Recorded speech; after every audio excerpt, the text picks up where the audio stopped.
I'm very happy that my colleagues have actually expressed a lot of my thoughts. But I would like to add that we have a very important factor to add in to what you said, and that is the consumer itself. And our consumer is specifically non-international, if you like. We have our own peculiarities. And if you are judging our creativity from an international point of view, it becomes very difficult unless we understand our consumer and our people.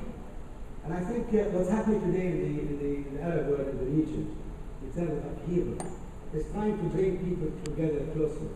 Because even within our mass consumers, there are differences between the groups, and it's very difficult to address each one of them and reach, if you like, creatively the target audience in the best way.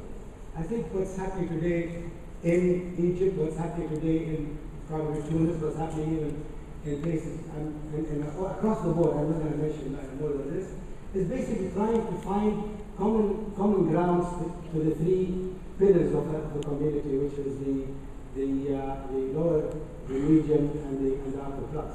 And that's very important, because even then, and that's probably why I said fair to the fairness to the if you like, I felt that the client is fairly responsible and not totally responsible.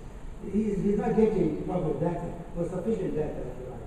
The research continues to be, in my opinion, way backward compared to anywhere else in the world, where you can get your hand on the pulse even second by second.